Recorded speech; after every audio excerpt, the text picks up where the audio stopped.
If you've ever wondered how much of your favorite movies and TV shows really happened, head on over to basedonatruestorypodcast.com to find hundreds of episodes digging into the true story behind movies and TV shows.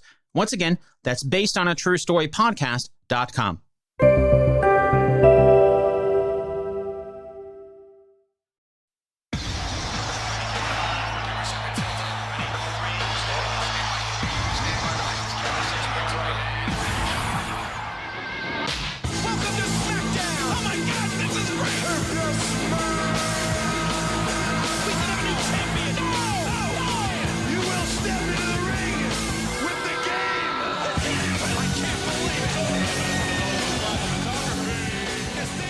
What's up, everybody? Welcome back to Remember the Game. It is my retro gaming podcast where every week a buddy of mine and I sit down and we geek out about the games we played back in the day. My name is Adam Blank. Thank you so much for listening to the show. And this week it is episode 372 and it's WrestleMania week. So we're going to talk some vintage squared circle with WWF SmackDown to Know Your Role for the PlayStation 1. Now, admittedly, when I scheduled this episode a couple of months ago for the week of WrestleMania, I figured wrestling fans would be all hot and horny and more jacked up than normal for WrestleMania, and it doesn't appear that is the case. I know I'm certainly not particularly excited for WrestleMania this year, but the fact remains this is still kind of a big week on the wrestling calendar, and I've been wanting to review SmackDown 2 on the show for a while now. It just makes sense, damn it. SmackDown 2 came out back in the year 2000, and admittedly in this era of gaming, the Nintendo 64 was my primary source of wrestling game fun, what with the WCW NWO Revenges and your WrestleMania 2000s, and of course the legendary WWF No Mercy, but the SmackDown games were rock solid options over on the PS1, whose other options included WWF Attitude, WCW Mayhem, and the less spoken of the better, WCW Backstage Assault. SmackDown 2 was actually a very competent game back then, and I would say quite definitively, in my opinion, the best wrestling game on the PS1. Now, with that being said, I said that it was really competent for a reason, because I loved this game in high school as much as some of you that wrote in about it today, but replaying it for the first time in 2026, it's kind of like the Attitude Era. You know, we all remember it and we love it, but it's maybe not aged super well. I don't want to spoil everything about SmackDown 2 in the review. It's one of those, like, literally every aspect of this game has been done better since this game came out situations, you know what I'm saying? But if you played this one back in the Attitude Era, back on your PS1, back in 2000, 2001, you probably have a SmackDown logo shaped hole in your heart for good old Know Your Role, as I know I do, and that's why we're going to talk about it this week. The Mankind to my rock, my buddy Andre, returns to the show this time around. He's a big wrestling fan. He's a big SmackDown 2 fan. We had a good chat about a SmackDown 2 legendary? It might be. I don't know. Anyways, you decide. We'll talk about it this week, and you decide if you think SmackDown 2 is legendary. We're going to get into all that in just a couple of minutes, because speaking of being legendary, it is, in fact, time for another edition of the Remember the Game infamous intro. Dun, dun, dun, dun, dun, dun, dun.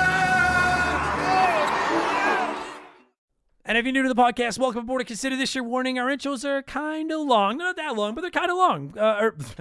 I was supposed to say, but they're not that long, but they're fun. Our intros are kind of long. They're not that long, but they're kind of long. Maybe that's how I'll introduce it from now on. Anyways, there's precisely 0 load screens with Trish Stratus on them that you'll have to explain to your mom if she walks in while you're listening to this episode. What a horrible, horrible segue. If you do want to skip the infamous intro, if you just want, you're like, God damn it, forget the intro. When do we get to the freaking review? If you just want SmackDown 2 info, go to about the 30-minute mark. You'll be there, and it'll save you valuable seconds of leaving us a nasty review or comment complaining about the intro. Or just listen to the whole thing. That's what I recommend. It's a good time. Let me get my plugs out of the way quickly. It's how I keep my bills on. I will be at the Calgary Game and Collector Show on May 30th down in the city of Calgary, Alberta, Canada at the Acadia Recreation Complex. Go to calgarygameshow.com for more information on that if you're interested. And of course, I have to plug it. We have a Patreon. It's pretty much the lifeblood of the show. It literally pays all of my bills. We publish up to 4 additional shows most weeks, not every week, most weeks. Like 4 out of 5 weeks, we publish 4 additional shows.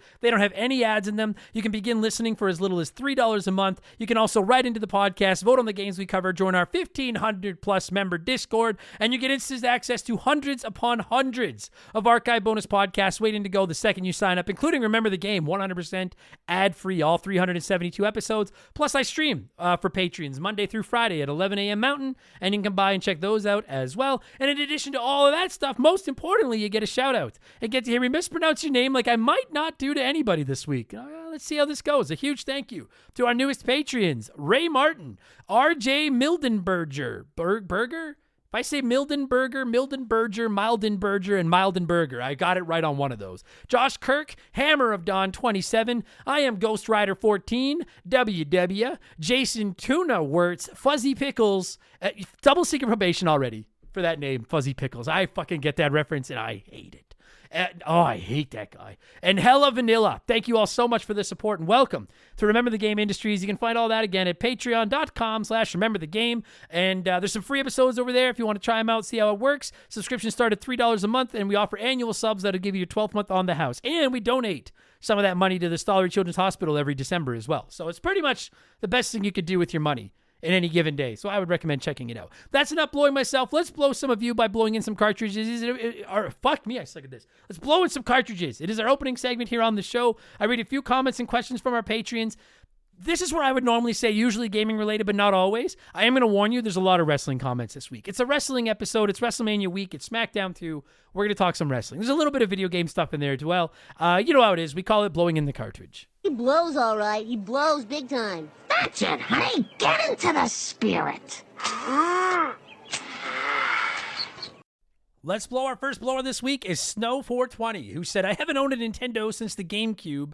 I never even turned it on. So the last real Nintendo I played was the 64. In a whim the other night, I bought a Switch too. What would you recommend for it accessory-wise? Thank you. Your pods are awesome. So is the infamous intro. Have a great week and go Oilers. You know what? The infamous intro is awesome. I don't know about the go Oilers part. Go Habs.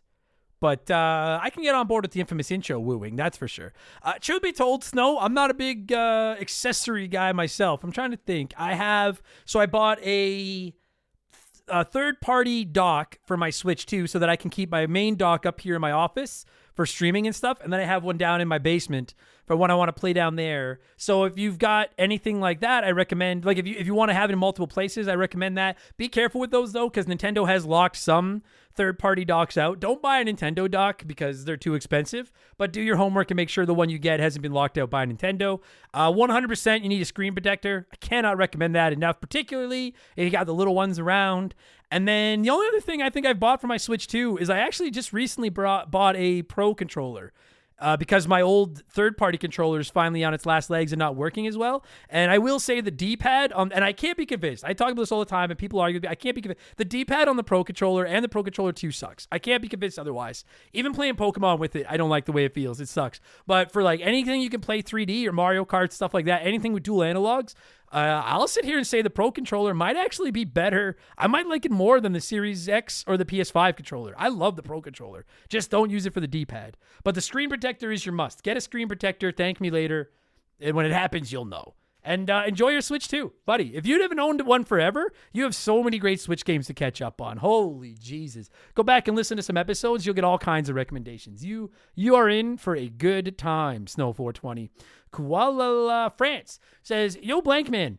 Where am I here? Okay. I'm relatively new to the Patreon, and I have been diligently working through the Expansion Pass backlog while also keeping up with the new episodes, and it got me thinking, which of the old Expansion Pass episodes would you consider revisiting in the future so that newer patrons could add their own input, stories, etc., other than the normal annual episodes like your airing of gaming grievances, etc.? I got a lot to say to you people, but you did the episodes before I joined. That's a good question. We had a few annual episodes in the Expansion Pass archives, your airing of gaming grievances, your gamer confessions, your spiciest gaming takes. I've kind of shifted away from those, Kualala, just because I found that I was having a very hard time separating like genuine comments from people that were just trolling and trying to get a reaction. And for the record, like these are just fun episodes. It doesn't really matter to me if you just troll to get a reaction, but there's only so many ways that I can react to somebody saying, you know, Super Mario World is overrated before I've run out of ways to make fun of that. Oh, by the way, shout out to, I can't remember your name, But the person on my Facebook page that has called me a hypocrite and says that I get very mad at people for not liking games I like, but I disguise it with jokes and my angry Adam voice. But he knows that deep down, I'm actually genuinely upset. I didn't know I had any like world-class psychologists listening to my show. Fuck. So anyways, I had to get that in there. The point being, I'm not opposed to necessarily I think if we do one this year, if we bring another one back, it might be spiciest gaming takes, just because I like playing the Simpsons sound effects when I rank your takes from 1 to 5.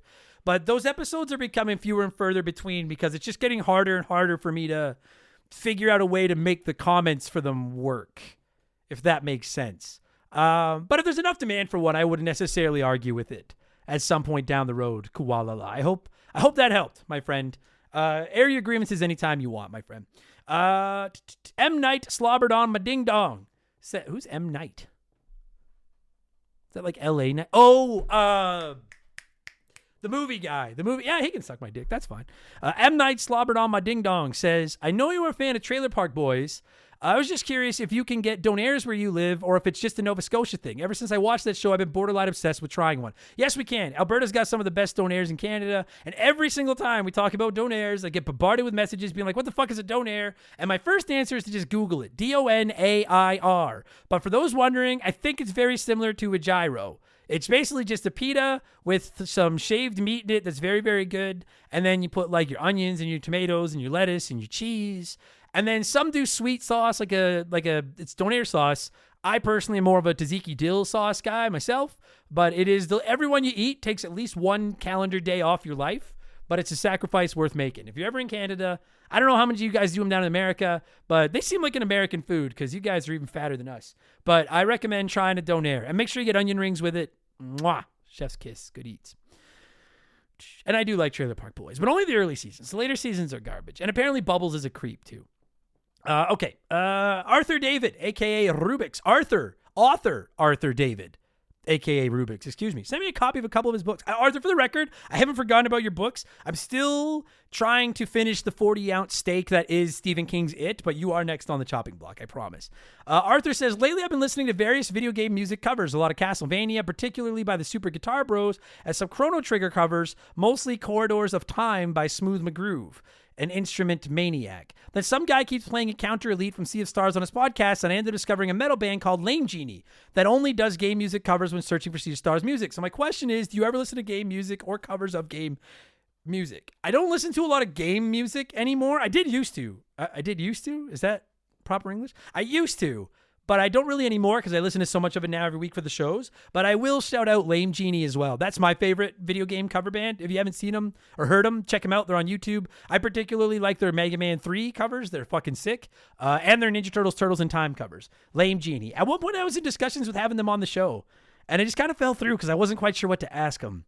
But yeah, they're my favorite for sure. And I love that name, Lame Genie. They're very, very good on YouTube. Tell them Remember the Game sent you.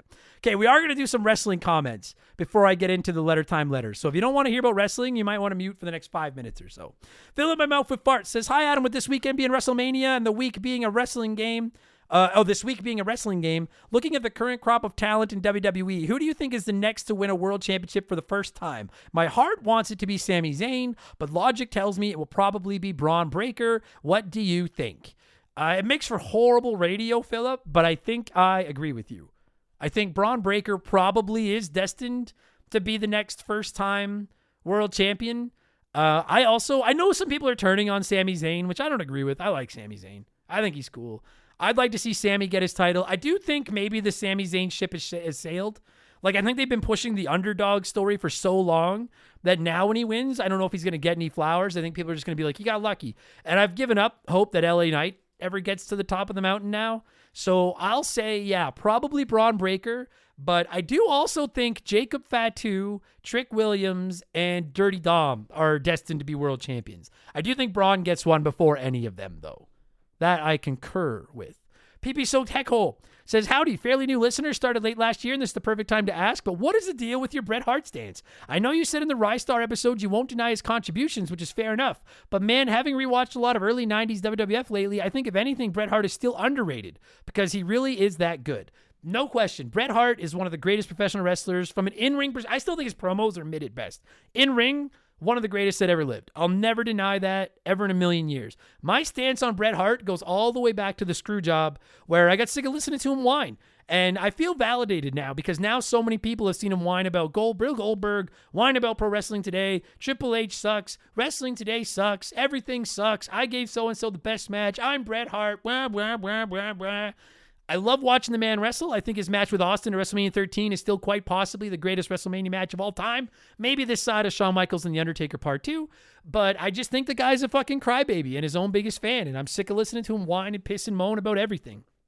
I just don't like him. I like watching him wrestle, but I just don't like him. And I think more people have been kind of coming around to my side. Vince McMahon is a piece of shit too, but Vince was right. Bret screwed Bret. He should have just fucking lost to Shawn Michaels in Canada. It sucked it the fuck up and then gone to WCW and buried them. But instead, we got what we got. So, although that might have saved the WWF that happened. But anyways, I digress. Rubber Fork says, Dear Adam the Tank Blank, I'm asking my question this week specifically because you're covering another wrestling game. As an avid game collector, I found it difficult to differentiate wrestling games within the same generation. Is there a point to owning SmackDown 2 and not SmackDown 1? Is there a reason to own SmackDown Here Comes the Pain and not Shut Your Mouth? WWE 13 and WWE 14. What are the differences beyond in one I can play in Chris Benoit and the other one I can't? Please help me. I think there only is if you like to collect, Rubber Fork. Like, I've gotten back into retro game collecting over the last couple of years, and one of the big focuses of my collection is wrestling games. I've got half a dozen of the PS2 SmackDowns now. I got most of the NES games. I do have SmackDown 1 and 2. I've got all the Nintendo 64 heavyweights, stuff like that. Part of the reason we haven't reviewed more of those games post Nintendo 64 is because they do kind of start to bleed into each other a little bit more. So unless you want to own all of them, my recommendation would be just look up, I'll tell you right now, if you want to get a PS2 wrestling game, get SmackDown Here Comes the Pain. There's other great ones, but Here Comes the Pain to me is the best one. If you want to get, if you mentioned WWE, I think WWE 13, the one with Punk on the cover, I think that's the WWE 13. I think that's still the best of that generation. You really only need one. If you want to get one modern game, you could probably save yourself a few bucks and just get WWE 2K25 instead of 2K26. You really only need one from the PS2 era forward, unless you want to be a completionist. So that's my answer. Otherwise, just look up reviews, go for the highest rated one, and just enjoy yourself because they are pretty similar to each other. Phoenix Wrong, aka Thrill House, says, Hey Adam, since the Super Cena era, I've tried off and on to get back into professional wrestling. I find myself watching content like Maven Huffman and Devon Dudley's YouTube channels more than actual wrestling. I clearly have a wrestling itch that WWE can't scratch. In your opinion, has TNA stepped up their game since the Hulk Hogan, Eric Bischoff era? Is AEW any good? How does it compare to the Attitude and early Ruthless Aggression eras? For what it's worth, Phoenix Wrong, as a modern wrestling fan, I also mostly get my fix off of guys like Maven and Devon. Stevie Richards is another great YouTube channel. I love some of their YouTube channels, and then I watch a lot of legacy content on YouTube. And then, of course, I have to shout out Wrestling Bios, as I always do. I think that's the best wrestling YouTube channel in the world. To answer your questions, I've only ever watched TNA twice, so I can't speak to how good. I will say the 2 times I've watched TNA, it's been fine. I wouldn't watch it ahead of NXT. If you want to get into a wrestling brand in WWE, NXT is the way to go. Raw and SmackDown are just kind of, but NXT is fucking sick. AEW is AEW any good? AEW is good. I think AEW is a nice.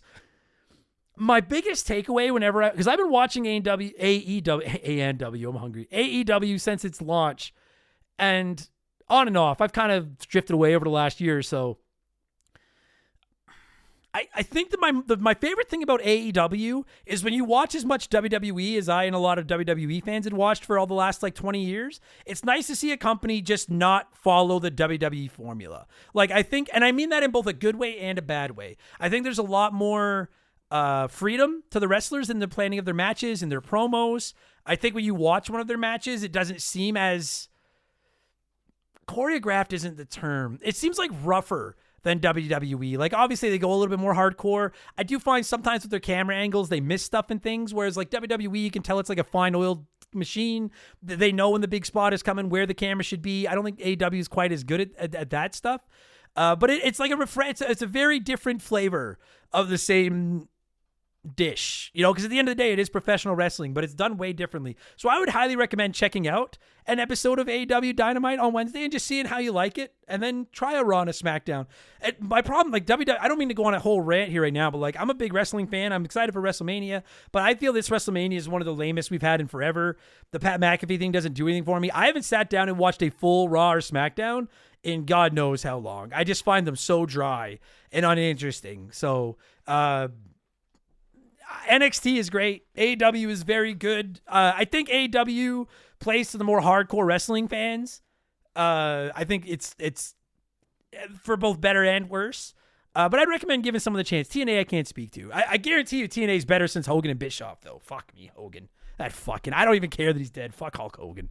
Fuck. I will say I don't think anything of it compares to the early Ruthless Aggression era. I still think that's the greatest era in wrestling history, my opinion. Finally, before we move on, an actual video game question. It's letter time. It's letter time. Toon says, Sir Adam, I'm wondering if you've ever contemplated trying your hand at making a game. Yes, I know you probably have no idea how to code and don't have the time or patience to pick up that whole clusterfuck of numbers and brackets that will give you nightmares that will just pile onto the podcast PTSD you probably already suffer. But I feel like you have enough reach that you could find someone to make an old school platforming Mega Man clone type game with or something. May not even have the time to oversee it, but I'm just curious if taking a shot at it has ever crossed your mind. Truthfully, Toon, it has. It is something that I've considered. I've had a couple of listeners, friends of the show, make like Remember the Game games and stuff, which are very, very cool and flattering.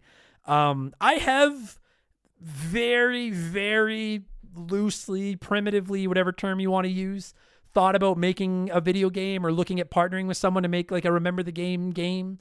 My big problem is like I'm a control freak. I don't like to. I've had people offer to edit for me, people offer to make graphics for me, people offer to like. I don't like. I like to do it all. Not maybe it's a flaw. It probably is a flaw, but I want to control my creation, Vince McMahon, and I just can't give it to anybody. So like. I'm flattered that other people have made them, and I'm flattered that some people have reached out asking if I'd be interested in pairing up to make a Remember the Game. You're right, it probably will never happen because it's not something I'll ever learn to do, and it's not something that I would want to not be completely hands-on with, if that makes sense. Maybe I'm wrong. Maybe, you know what, in 5 years, people will be like, I told you you'd make a game. Maybe I will. But right now, it's not something I'm super keen on. But shout out to the listeners that have made them in the past. They're fucking sick. We should make a channel in the Discord where they can be passed out or something because it's pretty fucking cool. Thank you for asking, Toon. For now, I guess I'll just have to settle as playing as Hoju in every video game. Every video game ever made where you can name your character is a Remember the Game if you just name your protagonist Hoju. That's how it be. Thank you, everybody that wrote in. Sorry for all the wrestling talk. It's a wrestling week, and we're going to do that a little bit. Right? We got to keep the ball rolling, so let's switch things up and get to our Smash Hits segment, the official game show of Remember the Game Industries. Play one, remake one, erase one.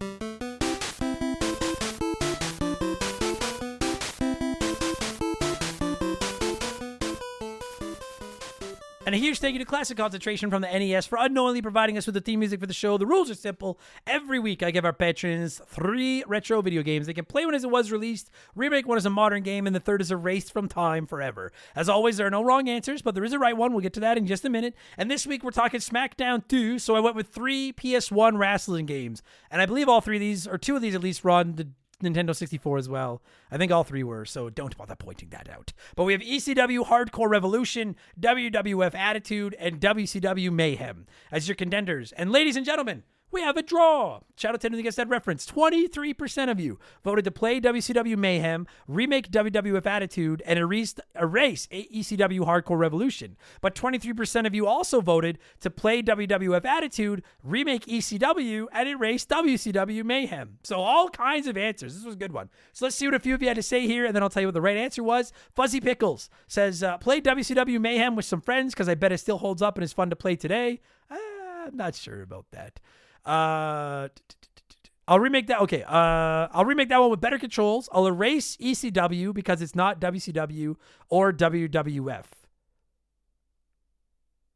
Oh, I'm sorry. I skipped over a part of this. I suck at this. You're still on double secret probation, Fuzzy Pickles. But I suck at this. Let me try this again. Rewind here. Play WCW Mayhem with some friends because I bet it still holds up and it's still fun today. I personally own WWF Attitude because the WWF was my jam, but it's definitely more stiff and less fluid than Mayhem, so I'll remake that one with better controls. And then I'll erase ECW because it's not WCW or WWF. I'll put myself on double secret probation for butcher. That's as hard as I have butchered a play one, remake one, erase one comment in a long fucking time. Holy Jesus. All right, so play WCW, remake WWF, erase ECW. Fair enough. Donnie the Dude Walter said, play ECW. I don't remember it being that bad. Remake WWF Attitude. Give me modern controls and graphics and let me replay all the old Attitude storylines and then erase WCW Mayhem by Felicia. See, that's a good... frankly, that's not the order I went with, but I almost went that order with pretty similar reasoning. So, well, not a bad answer, Donnie. Not a bad answer. Miles P. Pants Davis says, play WWF Attitude because you got to play something, and these are all horrible. Remake ECW Hardcore Revolution because they need to have a good ECW game so I can relive my childhood, and then erase WCW Mayhem since, well, no one will miss it, just like no one misses WCW. Now, that I can't agree with. I miss WCW. Doesn't anybody else? I'm reading The Death of WCW right now, like very casually. I've read it like 5 times. So it's something I read in like 20-minute chunks. I miss WCW. I know it sucked, but it was our suck. Derek Karen says, play ECW because it has RVD on the cover. It's a good reason. Erase WCW Mayhem because it has Goldberg on the cover. It's a good reason. And a remake Attitude, but on its current hardware, and you just play all the great storylines from that era. I do like the erasing Goldberg. He does suck. Rainbow Rooster 4 says, play WWF Attitude. Honestly, I don't like it, but I have stronger feelings about the others, so this is off the hook. Remake ECW Hardcore Revolution. Awful game, but the idea of having an ECW exclusive game is insane, so let's give it another try. And then erase WCW Mayhem. It's not the worst WCW game, but it is possibly the most bland. Also, the only notable thing Goldberg was doing at this time was crushing Sid Vicious's car, so it's weird that he's the only cover star on the game. I would argue that he's the only star they had left by the time that game came out, but you're not wrong. I'm going to go with the runner-up this week. 18% of you voted the way I did, as did Topher Love, who said, I'm going to remake WCW Mayhem because I grew up watching WCW and I miss it. See, someone misses WCW. It's not just me. Erase WWF Attitude because we have lots of WWF games, and play ECW because, well, I have to play one, right? Exactly. Same order for me. Similar reason. I'm going to play ECW Hardcore Revolution, not because I have to play one, but because it's the only one of these 3 I've never played. And I know it probably sucks, but I've never played it. I don't like erasing games I haven't played. So I'm going to try ECW Revolution, Hardcore Revolution. And then I was torn on the other 2, but there are a lot of WWF games, so I'm going to remake WCW Mayhem and make it into like the modern legacy WCW game that we don't know we need, but we do. And then I'm going to erase WWF Attitude because it was fun at the time, but it is just not necessary. Go back and play SmackDown or SmackDown 2 or WrestleMania 2000 or, of course, WWF No Mercy. Don't play Attitude. It wasn't good then. We just didn't know better. Now we know better. Let's fix that right or fix that wrong. Fix the wrong that is the right. I suck at this. Boy, I suck today. Thank you, everybody that wrote in to play along as always. What have I been playing? And then it's all about SmackDown 2. I've actually been playing SmackDown 2. You'll hear my thoughts on that in about 1 minute. I've been playing Secret of Evermore on the SNES, winner of the 2026 Pre-March Madness Patreon Poll Tournament Extravaganza. That review hopefully coming next week. I'm trying to get it done over the next 5 days here or so. I'm still chipping away at the Elder Scrolls Oblivion. That will get its episode someday, I promise. And then I'm playing Cyberpunk a little bit as well. And then, dude, I don't play a lot of PC games. I can't remember if I mentioned this last week, but I've been playing Retro Rewind, this fucking game where you build like a VHS store. And I don't play a lot on PC, but I've been playing this one on my PC. And it's not even that good, but it's very addictive and fun. Like chill. It's very relaxing. I don't fun maybe isn't even the term, but it's very relaxing. I just expanded my store for like the 3rd time. I got a huge selection of adult movies now. It's great at Hoju Video. And it's just something I play sometimes before bed. Check it out, Retro Rewind. It's a good fucking time. I hope it ends up on consoles eventually. Okay, here's what's going to happen. I'm going to let a pause in here. We're going to let a sponsor peddle their wares. I'm going to play a classic video game commercial for you. And when we get back, it's all about SmackDown 2, all right? Remember, the game will return after these messages. Your Olympic hero hasn't arrived. It's true. Hey, think die, kid. You people have to be honored to have a man of intensity, integrity, and intelligence among you. Yes, I'd like a room, please. Sorry, no vacancy. Oh, that's okay. I'll take theirs. Here come my fans. Prepare to lay the smackdown in the all-new Hell in a Cell or in a high-flying ladder match. WWF SmackDown 2. Know your role for the PlayStation game console. You think you got what it takes, jabroni? I love this place. Rated T for teen. This episode is sponsored by BetterHelp. I don't know about any of you, but there aren't many aspects of adulthood that have caused me more stress over the last 25 years than money. When I was in my 20s, I looked at a new credit card like it was a bonus, and I dug myself a pretty deep hole that took me years to climb out of. Financial stress can keep you up at night, impact your relationships in a negative way, and mess with your mental health. A therapist may not be able to help you manage your money better, but they can help you manage the stress, shame, or anxiety that comes with financial issues. They can help you build better coping strategies and relationships with money and feel less alone in the process. If you're thinking about giving therapy a try, consider BetterHelp. Fill out a quick questionnaire to let them know what's on your mind, and they'll set you up with a therapist that you can meet with online. And with over 30,000 fully licensed therapists on their roster and over 12 years of experience of matching people and therapists, you can be confident they'll find the right fit for you. And to sweeten the deal, if your pairing isn't working, you can switch therapists anytime. BetterHelp has served over 6 million people globally. Why not give them a shot? When life feels overwhelming, therapy can help. Sign up and get 10% off at betterhelp.com/rememberthegame. That's BetterHelp, HELP.com/rememberthegame. All right, let's get into some SmackDown 2. As always, I'd like to let you nerds sound off on the game we're covering before my guest and I hog the microphone. And we had some comments to pick from this week for True. Let's see what they had to say. Flater Flav says, growing up, I had both this game and the original SmackDown. This game was just a major step up in quality to that first one. I played it so much, and it was for sure one of the best wrestling games on the PS1. Dude, I didn't realize it till we did this episode. I think SmackDown 1 and SmackDown 2 released like a year apart. Not even. That's crazy. Like, this is clearly just like SmackDown 1 Extreme, as was the style at the time. But it's the best game on the PS1. Best wrestling game. Best wrestling game on the PS1. I concur. I think I say that in this episode. I concur. Cody Thompson says, so many good memories with this game. It took over my life. I had one friend who I'd play it constantly with. If we weren't playing it together, we'd call each other on the phone and explain to each other what was going on in the matches. Oh, to be a kid again. My friends and I would do that with Revenge. That was our big one. We would fucking... we would like make up storylines and draft rosters and make trades and form the NWO and like, to be a kid again. Well said. To be a kid again. Deli says this game was everything for us PlayStation wrestling fans. The season mode was legendary and you could enjoy it with friends. So many hours enjoyed playing this. So many memories from some of the best times. It layeth the smackdown.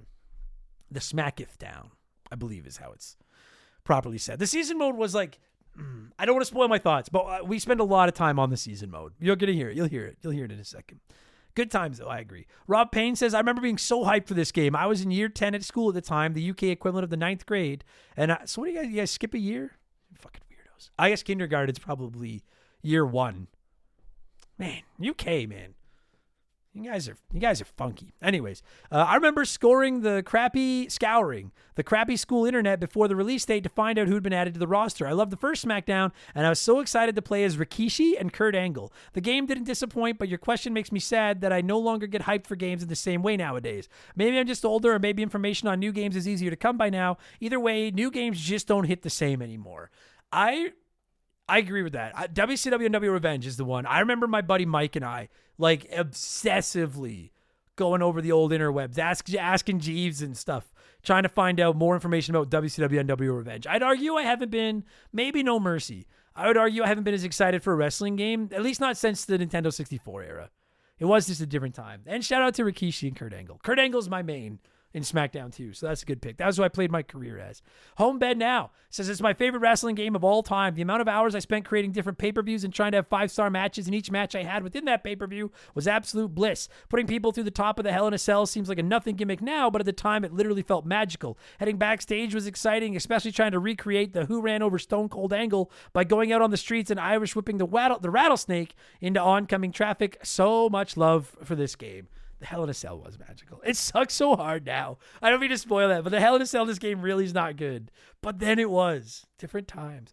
Firehawk27 says, I love No Mercy, but when I went to my cousin's house, I was amazed by SmackDown 2. I was addicted to it. Later, when I got my PS2, I didn't have an OG PlayStation. The first game I bought was SmackDown 2. It has been a very, very long time since I played it, but I loved how you'd unlock the Create a Superstar parts by winning matches against weird-ass custom wrestlers in season mode, or whatever it was called. Dude, we never mentioned that. We did mention Create a Wrestler, but you're right. That was the last wrestler I unlocked, was just some weird fucking wrestler, and all it was Create a Wrestler parts.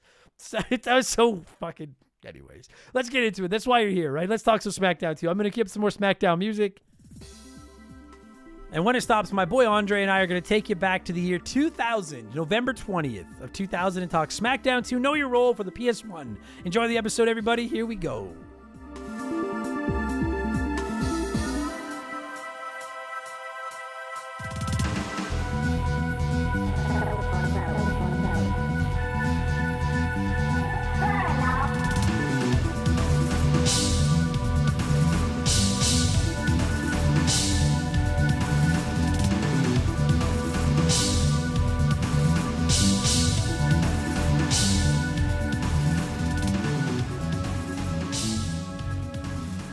All right, joining me this week via the blank phone, the week of WrestleMania, to talk some classic WWF, some SmackDown 2 on the old PS1 is my buddy Andre. Andre, how are you? And out of the gate, scale of 1 to 10, how excited are you for WrestleMania this weekend?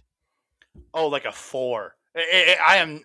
It's this year has not gotten me. I'm more excited for Dynasty. I was recording it before Dynasty. I was more excited for Dynasty than I am Mania.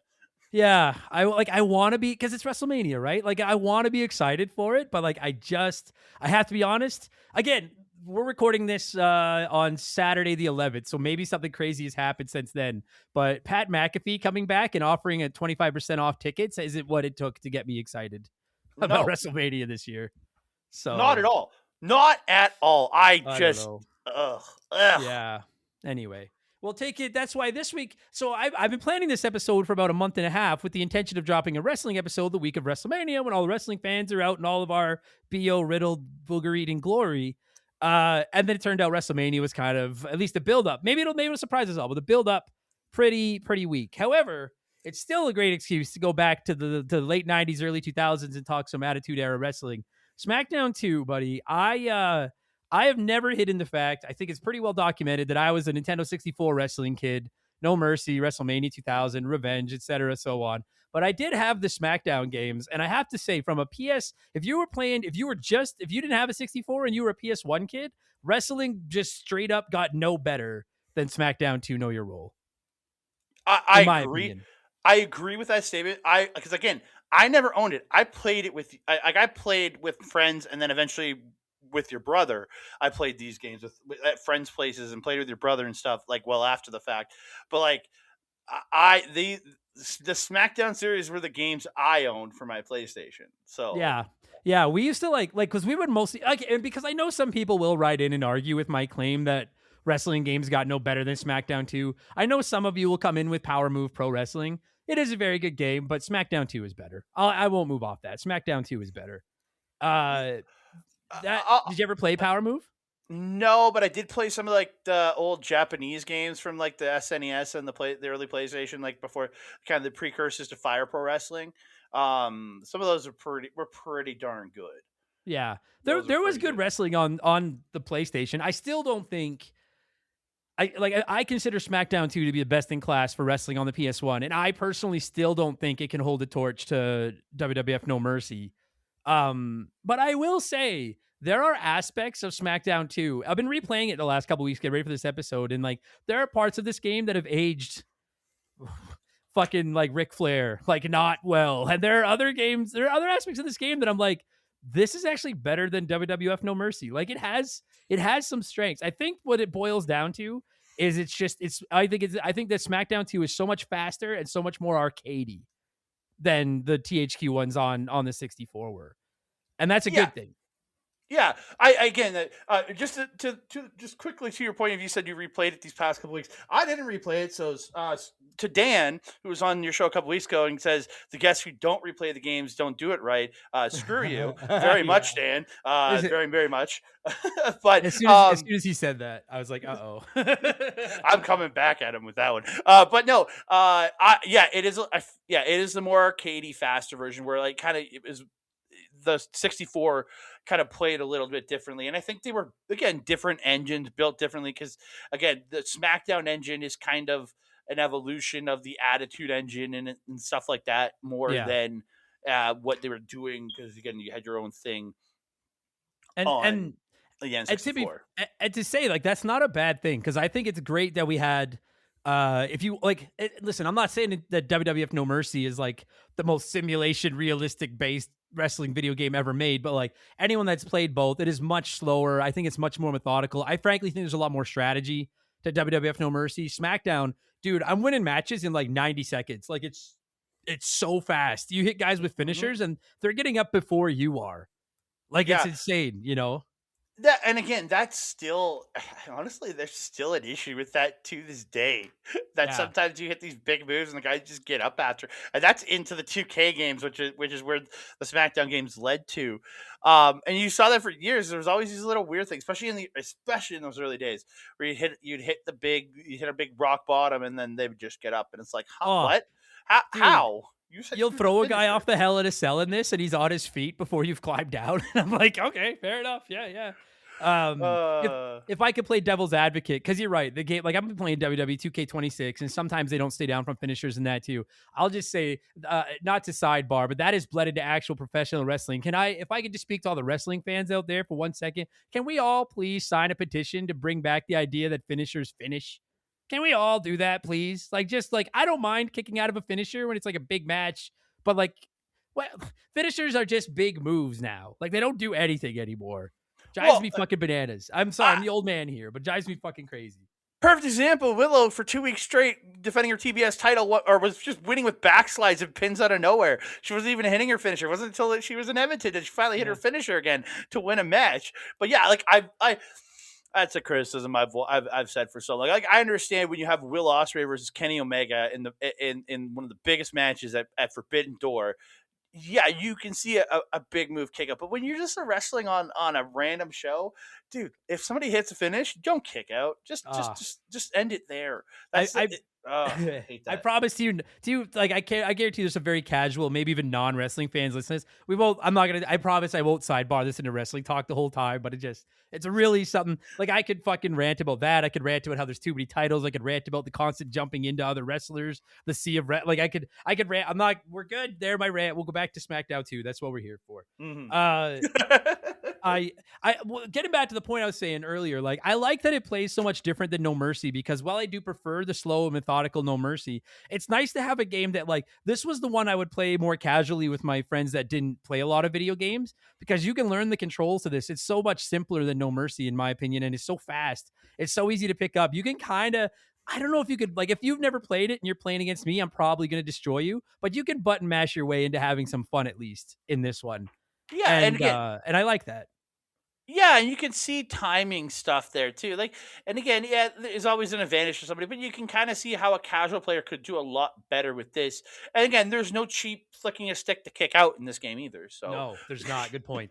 And it's just, and I like that they play differently from each other, because I think it's just good for, like, for all of you listening that are hockey fans or football fans or basketball fans or whatever your sport of choice is. Like, how long have we all been begging for more alternatives of our sports games, right? And wrestling, I think, has gone the same way. Like, there's some indie games out there, but for a mainstream big wrestling title these days, you're playing WWE 2K. Like, that's all there is. And when AEW dropped Fight Forever, I was so excited, because I thought, now we'll have the more simulation-y WWE 2K, and then the more arcadey AEW. And I just was so heartbroken by Fight Forever and how bad it was. And it takes me back to, like, this era where it was so awesome that we had, if we wanted to get real deep and serious and No Mercy, like a tag team ladder match or something, and go to for an hour, we could. And if we just wanted to button mash and fuck around for 20 minutes, SmackDown was there and was waiting for us. Plus, as we're going to get into the mode, SmackDown had 4-player season mode, which was a big fucking deal. That was a big deal. Yeah, again, I think this one had there's a lot of things that they added into this game to really, because like this is the one I played into the PS2 era. Like I played it, like I didn't get is it Just Bring It is the next one. Yeah, I think so. That was the first Yeah, PS2 one. Yeah. yeah, I didn't get that game till close to when Here Comes the Pain came out. So like this is the one I played forever on my PS2. It's just like it was my PS1 game, and I ended up getting this one at a flea market, which I lucked out into paying like a quarter of the price for it at a flea market. So Nice. Yeah, we played quite a bit of this one too. I remember us playing career modes, and I gotta say, like, listen, it's very, very difficult. I think like sports games, wrestling games are among the hardest for me to separate the then from the now, because playing this game back in like 2000 or 2001 or whatever it was when it came out, it was incredible. Playing in 2026, I'm like, every single thing this game does has been done better oh many yeah, times since this. And so it's hard. You have to remember to separate yourself from that. And then I loved this season mode back when I was a teenager. Like I would just play it and play it and play it. And I was so excited to fire this up and play through my season mode now. And you go back and try to play it in 2026, buddy. It is not the epic conquest I remember from well, 26 years ago. well, again, we had all the and I think the SmackDown versus Raw games did their season, like their story modes, so well in there that it kind of ruins the ones that were earlier than it, and then again, I don't really care for, like, there isn't really a story mode in the games anymore unless you played My Rise, and those ones kind of Yeah, they suck. don't care. But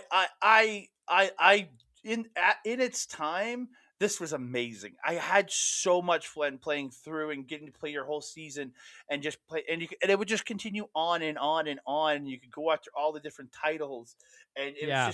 it made so much fun in how you like just in this to continue, and how I don't know how yes, a lot of it was if you played it long enough, it was just repeating everything over and over again, but it was just so much fun because it always just had something for you to give you give you more than just a ladder.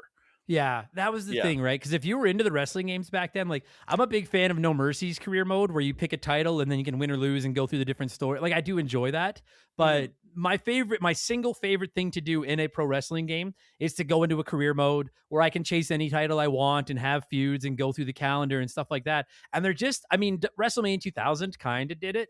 Prior to that, it was like Revenge's ladder mode, like you said, and Attitude and shit like that. But this one really had, like, it felt, again, you gotta remember 25, 26 years ago, this was a big fucking deal. You'd pick your wrestler, you'd go into this career mode, and you would play Raws, SmackDowns, the pay-per-views. You'd work through the entire calendar, all the titles. And I love this era of titles with like the European title and the hardcore title. And Oh, I give love me that European title. Give me that European title every time. I love the Oh. European title. And like, so it's all the sick titles. It's my personal favorite WWE championship of all time, the blue belt. I love that championship.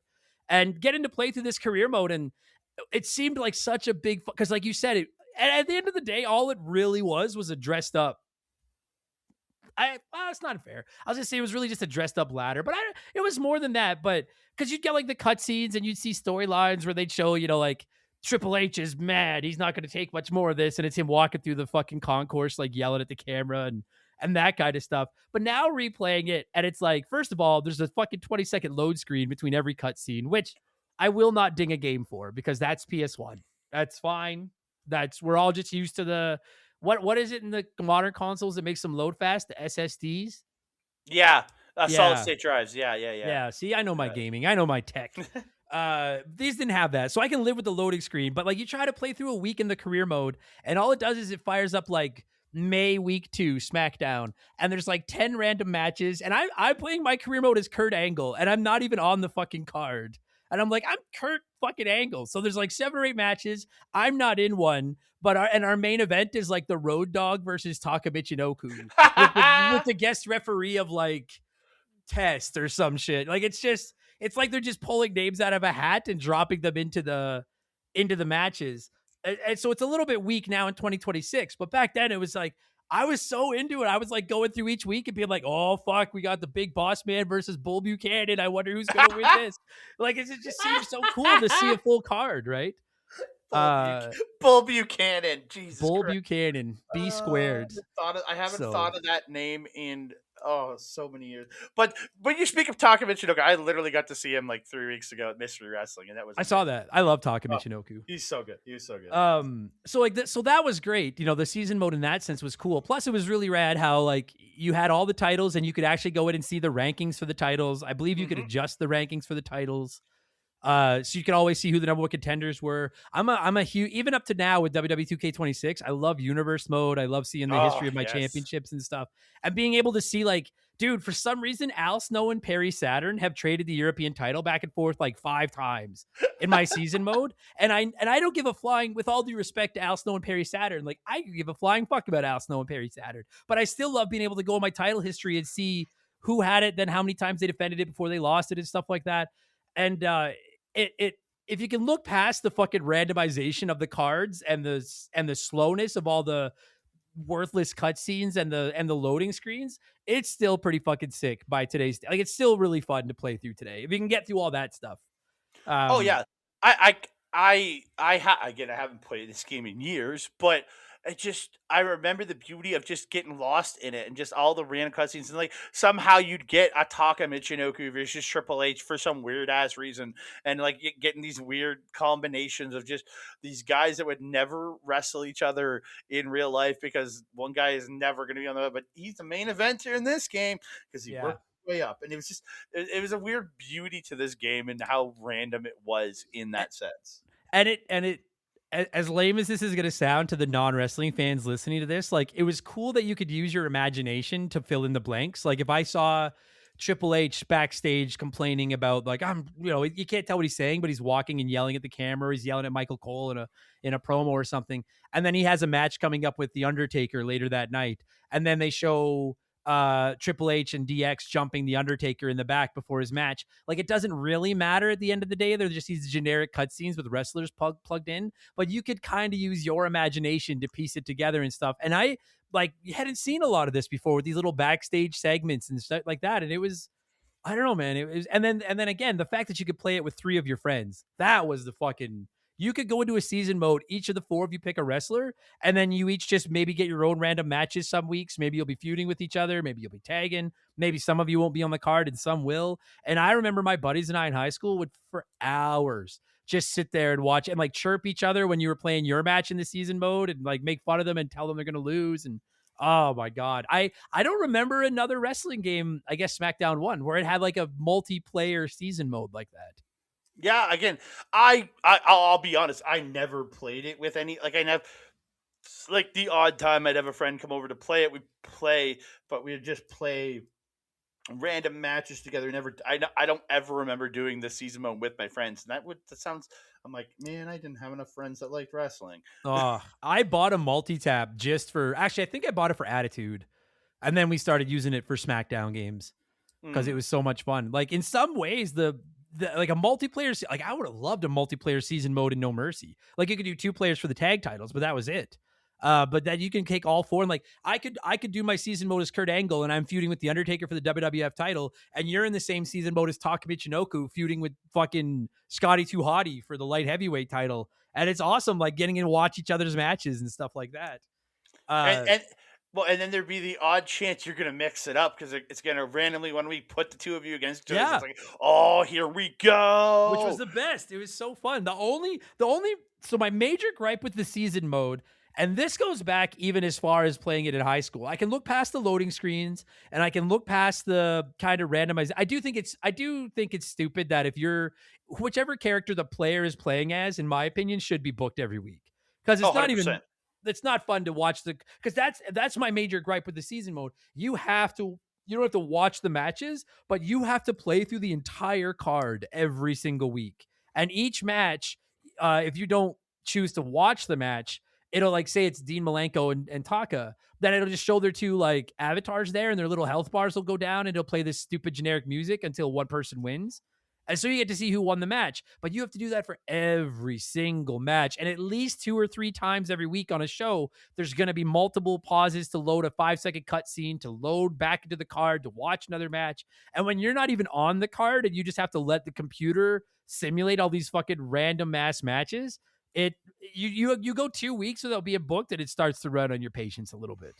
Well, yeah, it's frustrating because like, and again, it's very different in like when you play the now games, like playing in universe mode, because you can edit, you can kind of edit the card if the character you want to be playing as isn't booked one week in one of the cards, you can just go and change it, throw them in a match. But you couldn't really do that in season mode in this one, where it just you get frustrated because like I just want to wrestle people. I don't want to watch this. I just want to wrestle people. Yeah, but to their credit, like this was from an era where most of us that were playing these games back then were like, "Can we please just have like a career mode where you play through a season?"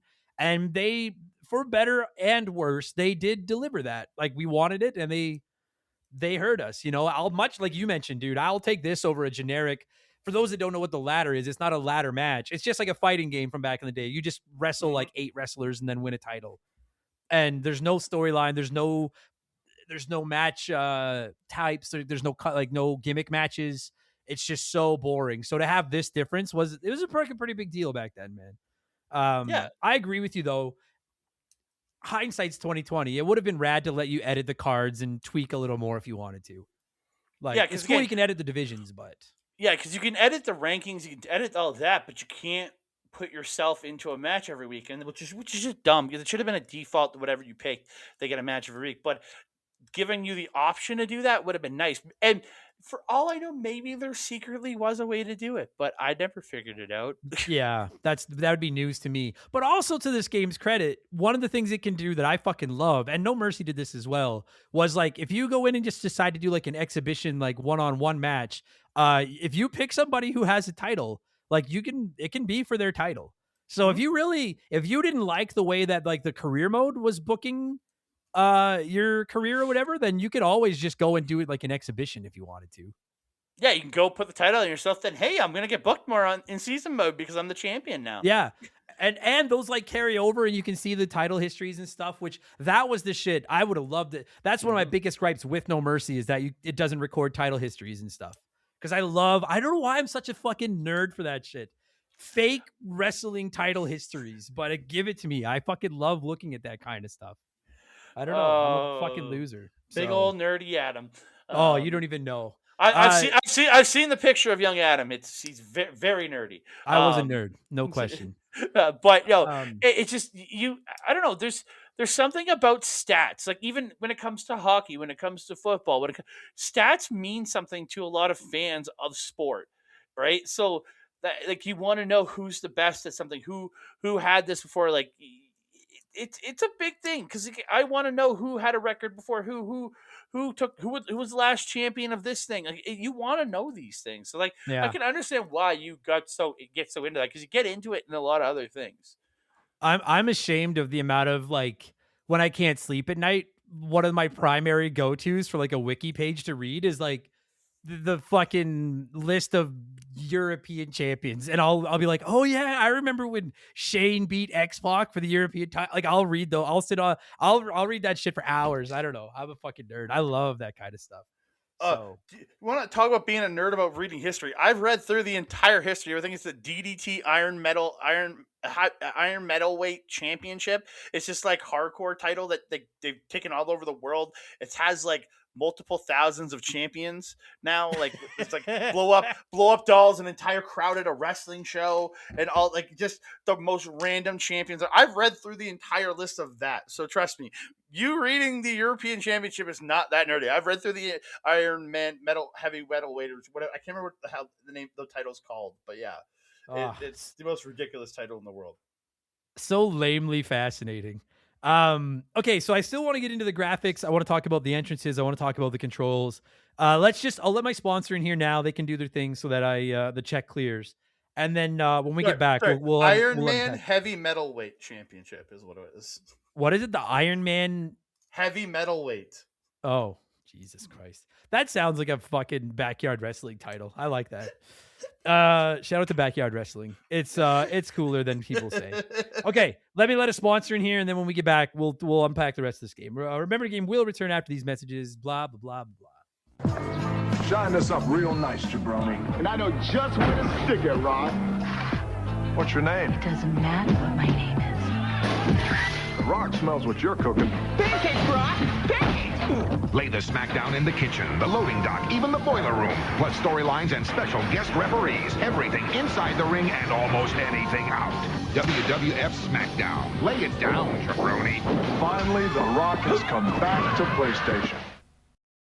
With so many options, why choose Arizona State University? For me, the only online option was ASU because of the quality. Their faculty was really involved with their students and care about your personal journey. The dedication to my personal development from my professors, that's been extremely valuable to me. Earn your degree from the nation's most innovative university. Online.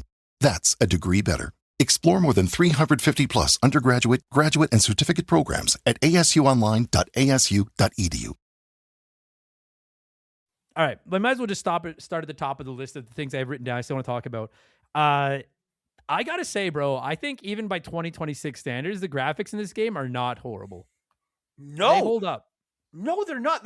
I think they're, again, it's not, of its day, this is very good graphics. Like, I don't think you can quite compete. It's on close to on par with like just Bring. It's not that bad even compared to just Bring It. It's not that bad. And being a PS1 versus a PS2 game, these actually look pretty good. Especially this game. I think they said, I was reading, it's only came out a few months after SmackDown.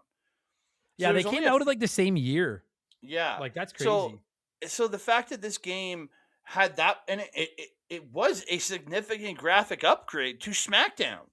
Yeah, it was, and it's one of the points I'll give it. I do think it's a better looking. I love the way of No Mercy and Revenge in them, like the blocky Lego looking characters, but this game does look better than those games. Like playing is like Kurt Angle versus Kane, and so you've got like Kurt Angle's like blue singlet against bright red Kane, and they pop. Like it looks, I think all the characters look so bright. Their faces aren't those they're not the fucking N64. They look like they're like the 3D image like rolled flat and glued onto a block. Like those like, you know, I don't know how else to explain how the faces looked in that fucking thing. Yes. But they look good in this one, man. And I think the rings look really good too. I think the crowds look good. Like I was really, frankly, shocked at how well I thought the graphic engine for this game holds up. It's really crisp. Yeah, it's solid. It is for, again, of its time, for the fact of what it did. Because again, in the fact of how fast the turnaround was from the last game and how big of an improvement it was. Yeah, very good. Yeah. And even some of the animations, like you'll get clips of like Michael Cole talking to wrestlers in the back. To you younger wrestling fans, yeah, there was a time where all Michael Cole did was wear a jean jacket shirt and stand in the back and interview people and get made fun of by The Rock. Oh, that stupid jean shirt that he used to wear. Oh, and that's what he wears in this game. Like whether he's interviewing people in the back, and everyone in the back walks like they have to take a shit, including Michael Cole. And he's just standing there getting yelled at by Triple H, Bubba Ray Dudley, D'Lo Brown, and then he always just shrugs as everybody walks away after they yell at him. And but all of that, like it all looks very, very good. I was, you know, like, sure, if you try to fire it up now and look at it compared to modern games, it looks terrible. But I think it holds up surprisingly well. And I will say, I don't think I ran into a single moment of slowdown or lag or, you know, like No Mercy was great, but you play a 4-player ladder match in that game and it is, you have time to think because it's crawling. And this one doesn't. You also got to look at what again, the system and what it's on. Again, disc versus cartridge. You got a lot more room on a disc than you do on a cartridge. So again, you're not going to get a game chugging as bad playing on disc than you are playing in a cartridge. So again, there's that kind of feel to it. There's the technical side to that. Yeah. And that's the yin and yang, right? Because No Mercy, the music's not as good. It slows down a lot, but you can save right on the cartridge and there's no load times. Whereas SmackDown looks better, sounds better, loads and loads and loads. And you need obviously a memory card to save. So that's your trade-off that you get. But I was impressed. Like I'd play a 4-player. The one time I thought that the game did slow down and it was frankly unplayable almost was in the Royal Rumbles. If you body, like I have no beef with the 4-player cap because that's just the way wrestling games were back then. 4 people was the most they could handle. That was fine. But every time there was elimination in a Royal Rumble in this game, it would like count down. And then when it hit 1 for somebody to come out, the game would just pause for like 10 seconds while it loaded up the next wrestler. And you have to do that 30 times. Oh my God. Yeah, that's a little much. That's a little much. Yeah. It reminded me of like, I know some are going to get mad at this, but I disagree with people that defend the Chrono Trigger PS1 port. The constant slow loading menus ruin it for me. And that was the Royal Rumble in this. Royal Rumble is my single favorite match to play in any wrestling game, and I can't play it in this one. It's too fucking slow. I'll say this: I've only ever played the PS1 Chrono Trigger version, so that I didn't even realize that the menus loaded slow. I thought that was just how the game was. Body fucking drives me fucking insane. But outside of that, it looks pretty good. It runs pretty good. We were talking about the music and stuff. Obviously, it's got CD based, or it's a CD. So the music, buddy, those fucking theme songs on like No Mercy and WrestleMania 2000. Where they sound like they take like 10-second clips of people's entrance music, and it sounds like it's like a walkie-talkie recording through another walkie-talkie. Yeah. Like it's that MIDI tone, almost a MIDI tone stuff. It just crumbles. Whereas the entrance music, I did notice some wrestlers, the entrance music loops. Like you don't get the full theme. You get like a 10 or 15-second segment of their music playing over and over again. But you do get their actual music in this one. And I was reading online to catch, like, I was like, I wonder what other people think. And the entrances seem mixed. I love the entrances in this game. Yeah, where, like, it's not, like, was it Attitude where they walk down the stairs and it would just cut? And you would get them walking out, do a pose, and then you would get a whole entrance. Or at least you got like an entrance in this one. It's just like, if you've never played it, it literally is their Titantron video and then just the wrestler in front of the Titantron. Like, you can't see them on the stage walking down to the ring, getting in the ring. It's literally just the wrestler doing their, like, whatever motion they would do in their entrance in front of their entrance video. But the entrance video looks like their entrance, like, it's crisp. The music is crisp. And I prefer that. Like, I don't care as much about watching them slowly walk down to the ring and strike a pose. I just like hearing the music. Mm-hmm. Like, entrance music is one of the coolest, which is one of the fucking biggest problems in WWE right now, but we're not going to go down that road. But entrance music is like one of the coolest things about wrestling to me, and to actually have all their themes and actually have them sound good in this is fucking awesome. And I like the entrances a lot in this game. Yeah, again, it's an entrance, but it's not like your traditional entrance. But it's like, at least you're not having everybody walk downstairs and it's confusing. It's just like pose and move on. And I'm happy with that because you get the Titantron, you get the music, you get more bang for your buck here. Yeah, and they have, like, if you play as like, I played a game as X-Pac, and like he comes out with Tori, and Tori's like behind him and he's doing his crotch chops and shit, and like I think it's Kane has Paul Bear in this one, and Paul Bear's there behind him, and it looks fucking good. It looks really, like, compared to even No Mercy, which I love. Like, watch a Hardy Boy, like, you watch the Hardy Boys entrance or the Dudley Boys entrance on No Mercy, and they're walking like just a stick is up their ass in slow-mo in complete unison with each other, and then they stop for 2 seconds in pose and then just slowly keep walking. It's personal preference, but I would rather see them have some character and jumping around in front of their Titan screen and everything. I like that. Well, Jeff looking like he's doing the arm thing when he comes out. Matt's looking like he's doing like Matt. Like you feel like they're coming down to the ring. You just can't see the entrance way. Is what it feels like. Yeah, and I enjoyed it. I didn't have a problem. I didn't have a problem with that at all. So I thought that looked really, really fucking cool. The graphics when they're in the ring look cool. The graphics backstage are fun. Dude, I gotta say, there is a lot of backstage areas in this one. More than I remembered. Like, you can fight in a bathroom, in a dressing room. You can fight in the concourse. Like, you're fighting all over. And I love that they can pick up, like, sofas and tables and just swing them like baseball bats. Like, there's no weight to them at all. When you have the casket matches, we'll get into the match types in a minute. When you have a casket match, you can just pick up, like, everything in this game feels like it's weightless. Well, like, again, there's like when you're in the bathroom, there's pieces of the bathroom. Like, I think you could pull the door off. Was it the door? Something? I think you're right. Yeah, and like, you just beat the shit out of each other, which is fun. But it makes no sense. Like, how is Taka Michinoku picking up a couch?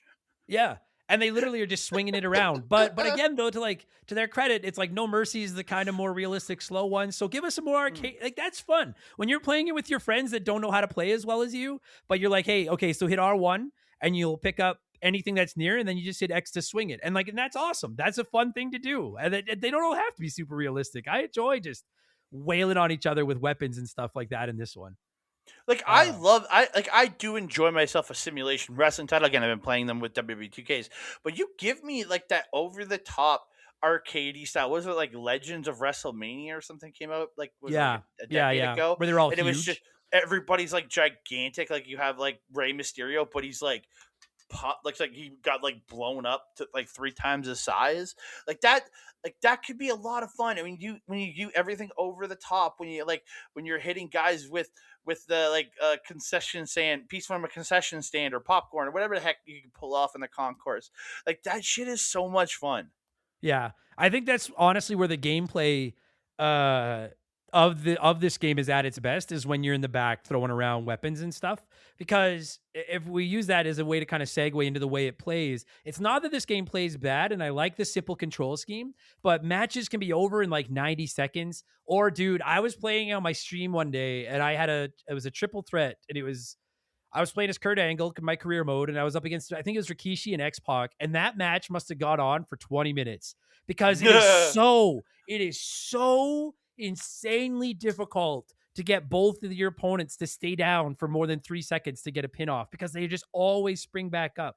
So it's fun when the gameplay is hectic and you're in the back wailing on each other with weapons and stuff. But when you actually get into the ring and have to play with a little bit of strategy and try to work out how to win, it is so frustrating trying to get them to stay down. And I can't decide if I like or don't like that, because on one hand, I find it frustrating to play because I can't get both wrestlers to stay down for me to pin somebody. But on the other hand, if you're playing it with your friends and people aren't as good as other people that are playing, it never feels like you're out of it, because wrestlers are constant. The game is not going to make you just stay on the mat for 90 seconds. They're like, you'll be back up on your feet within 10 seconds, swinging again. Doesn't matter what finisher you just took. Yeah, again, I like that fact in a way, but I also get mad when you can't, like, when you hit your big move and then you run over the corner, like say in a tag team match, you run over the corner to attack the guy to knock him off the apron so you can go and pin the guy. By the time you go back to pin the guy, he's already back up on his feet. And you're like, ah! Yeah. Like it's so because by the fast. time you hit him with your another move to put him down so you can pin him, the guy's back up on the apron. And you're just like, ah! It's so frustrating. And like ladder matches, fucking forget about it. Trying to get somebody to stay down long enough to go up. And then I love it. We'll get into the match types in a second, but I love in the ladder matches, you climb to the top of the ladder and the belt is in like an earthquake and it's just swinging back and forth like a pendulum. And you have to just time it right to jump up and grab it. And you got to do it while somebody is probably getting back to their feet, because nobody fucking stays down worth shit in this fucking game. It's a yin yang. You got to be in the right mood for it, I think. Like it plays. I do prefer the slow, methodical play of the 64 games, but to me this plays more like a party game, like more of a party wrestling game. And again, I love some of the spots with the ladder match where sometimes you'll get the Jeff Hardy win where he pulls it and he just goes flying off the ladder to the mat. I love it when you can get that kind of when you get that. 100%. So yeah, like it and the other thing I like about this game too is I really like the simple control scheme. Like if you want to punch, it's just X in whatever direction you want to push. Each direction does a different punch. If you want to like do a grapple move, hit square in whatever direction and you'll do a grapple move. Triangle is run. Like it's super, you'll learn the controls to this game in seconds. And I found reversals, maybe it's because I was rusty because I hadn't played it in a while, but I found the reversals much tougher to land in this. And I like that because when two people, and that's a problem with both the 64 games and the modern 2K games, if two people are playing and both know the timing for reversals, it becomes a reverse fest. Oh, yeah. And in this one, I found it, maybe it's because, again, my timing was off. I found it really hard to stick a reversal. And I like that. Like, once the computer's on top of me, let them that's the way wrestling works. Let them beat on me for a few minutes. Yeah, and I also like, again, that's actually a point for the newest game. There's a limited amount of reversals you can do in the newer game, and I think in 26. So that's what I like in the newer games. They kind of implemented that because reversing can be such a giant pain in the ass in these games, because if you do it right, you're never getting hit with anything because you just reverse your way out. And then again, I was never good at reversing in any version of these games. I'm not good at that timing. I'm really not. Oh, see, I rarely say I'm good, but I am good at that. And so I love the cap on reversals in modern game, like in 2K26, because I reverse everything. So at least now it's like punish me for if I do it too often. It's like, all right, you're done. Like now you're gonna get your ass beat, and I like that. And so I like that in reversals. I found a little bit trickier this one, and I gotta say I love the way they did the finishers in this one. Once you've got your little thing filled up and you have a finisher, it's literally just make sure you're in the right position. Usually standing in front of your opponent, but if you're top rope, whatever your finisher is, hit L1 and it'll happen. And I love the way I don't know why I love the way the SmackDown logo flashes across the screen right as you're doing your finisher. I've always loved that. I don't know. Maybe it's just I just know that it's getting hit because like if you're in like a multi-man match and that thing goes across, you're like, oh fuck, who's doing their finisher? I love that little thing. It's so nice little touch. And then you realize, oh shit, it's happening to me. You're like, damn it. Yeah, no shit. No, I like that because again, it just kind of gives you like, and it also, if you're in a multi-man match, it kind of makes you go, okay, who do I have to go attack to stop them from getting a pin, right? It kind of gives you a warning in a sense too. Yeah. In multi-man matches, it kind of just like, oh, somebody has the finisher. He's going to try to go for a pin. Okay, I better get over there and try to take him out. It kind of gives you that ability. I'm a big fan of that, especially because this game has no commentary. Which, by the way, that's not a bad thing, because not at all. Listen, sports games can try as hard as they possibly can to make in-game commentary good. The simple fact, it might be good, but the simple fact is, once you've played a sports game for more than 10 hours, the commentary is so grating. Well, like, and again, I'm a guy who plays my games. I usually have something playing on my computer, or I'm listening to a podcast while I play a game, whether it's Ghost of Tsushima or if it's Madden. I always have something on. I'm weird that way. I'll when the cutscene comes up, I'll just read if it's a game that has subtitles, which I think every game should, I'll read the subtitles. I don't need to listen to I understand music is beautiful in all these games, and I agree. But I get tired of listening to it after about 20 minutes because I'm good. I just want to hear something. I want to listen to a podcast telling me how to do something, or just, you know what I mean, or just watch something that entertains me on the side while I'm playing my game. So like if I don't have commentary in a game, it doesn't bother me in the slightest. No, especially going back to these older games where like the commentary just wasn't like, oh my god, here comes the Undertaker. The Undertaker is going to attack Kane. And it's just like Mad Lib commentary. I prefer it just without. It's fine. And again, but I'll give it to the games now.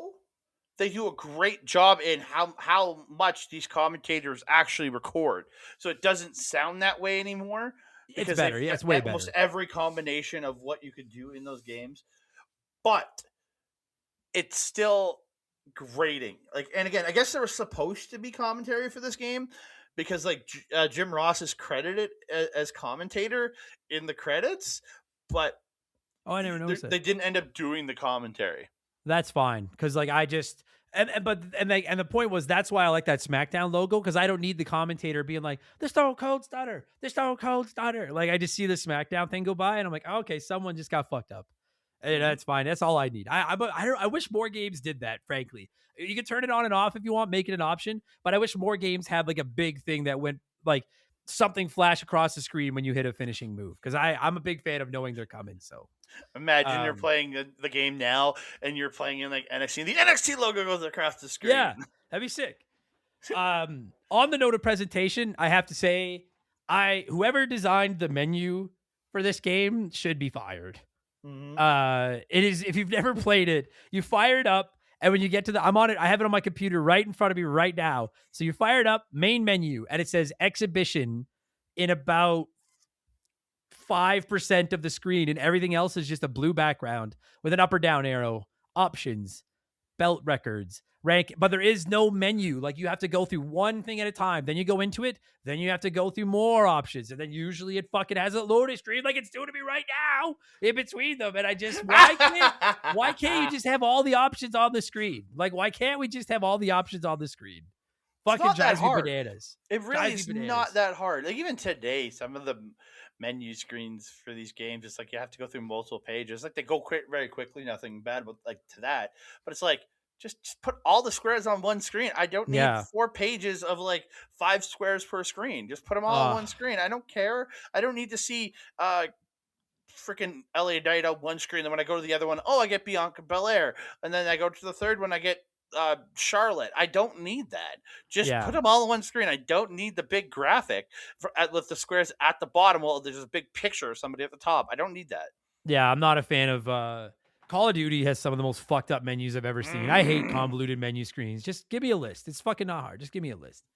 On that note, because I just had one and it just reminded me, shout out to SmackDown 2's loading screens. Everybody has seen the memes online with the Trish Stratus one being like, this is the loading screen that's up when your mom would come in when you were playing the game and stuff. But I actually do like the loading screens because like all the wrestlers have like their own splash screens and stuff like that. And a lot of them have like their autographs and shit on it. And there's a couple of lame ones, like how the Good Father got a splash screen. I have no fucking idea. The Good Father. But most of them are pretty sick. And like, I don't know, at least there's something to look at. Better than just now loading. You know? Yeah, I just looked up Trish Stratus SmackDown 2 loading screen. I'm like, oh yeah, okay, I know which one you're talking about. Yeah, everybody's seen that one. So that's the one that was always on when your mom would come in every time. Before we get into the match types too, one thing, I didn't spend any time in it when I was replaying this game to get ready for this episode, but I do want to shout out, this game's got so much, like you can create a wrestler, you can create a pay-per-view, you can create a taunt, you can create a stable. It had a lot of customization, and I do remember this game having a shockingly good create a superstar, especially compared to SmackDown 1's, where you could basically just pick from like wrestler pieces in SmackDown 1. Well, yeah, this one you could actually edit the faces. You could change like pieces on the face. Like you could change it. Again, you get given a template, but this was the early days of changing up the face, so you didn't have to look like your character didn't have to have Triple H's face or didn't have to look like Boss Man. You could change up the face, change up the hair, change up the lips, the eyes. You could adjust those things, which was really cool in that era. Yeah. And they did that thing that games did and still do to this day, where there's clearly some WCW characters, movesets, and taunts and stuff in here. And they're like, hey, Goldberg's not in the game, but you can probably make a Goldberg if you want to. And I think somebody wrote in about it in the comments, and I agree because I used to do the same thing. Did you ever fucking go online and just download those guides on how to create? And they would say like face, nose 3, angle 42, and then like you create like the best possible versions of all these. I would spend more time creating wrestlers sometimes than I would actually playing the game. 100%.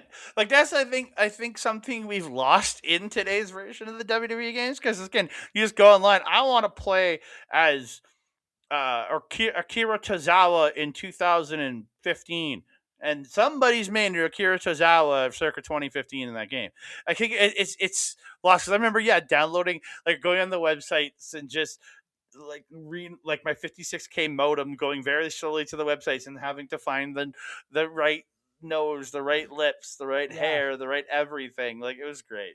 Yeah, I miss those days.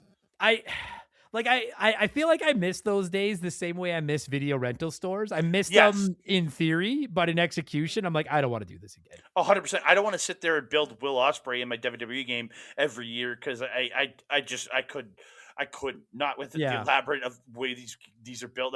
These days, the build is very easy, right? So like I miss it, but I don't want it back.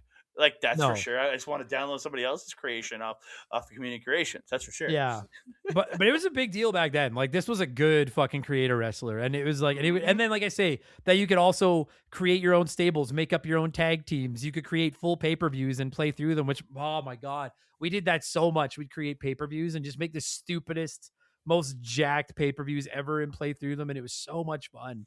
And that gives a game a lot of legs, even if you're not having a lot of fun in the season mode. Which I will say, like anyone listening to this that is thinking about maybe grabbing a copy and giving it a chance after listening to this, I'm not going to tell you that you won't enjoy season mode, but I am going to warn you, it's a lot slower of slog than I remember it being. But the amount of customization and stuff you can do, you can still have a blast with this fucking game. Like there's so much on the table to be able to do with it. And one thing we haven't really talked about yet is it's got a shockingly, they're not all good, but it has a lot of match options. Not all good match options. Like I think that to me, the one that stands out from this, and I remember this clear as day from when this launched, this was the first game to have Hell in a Cell. Yes, but to that point, Hell in a Cell, it wasn't a traditional Hell in a Cell. It was just literally just a steel cage with a roof.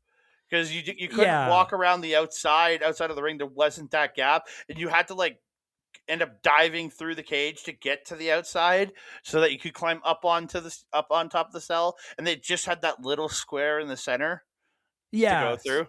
It literally was just like a chain link cage with a roof, and you could put someone through the roof, but you had to be fucking accurate to get them through there. So again, but like playing it now, and you're like, well, this is kind of fucking a weak Hell in a Cell. This was I can't speak for you, my friend, but there was no match type I played more of back in the day than this Hell in a Cell, because we finally had one. And it was awesome. It was so much fun you literally would be like telling your friends, hey, come over here so I can put you through the cell, because that was the only way you were going to get them into that middle. But it was still rad. And yeah, you couldn't walk around on the outside or anything, but it was still fun to finally be able to play. We just never seen it before. We've seen cage matches, but we've never seen a straight up Hell in a Cell, which was really, really fun. Yeah.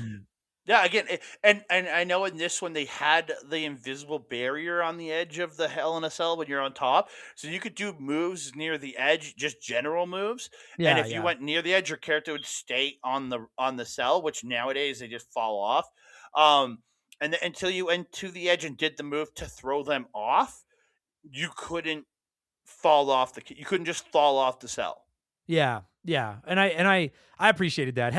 We put so many hours. Hell in a Cell was one we played a ton of.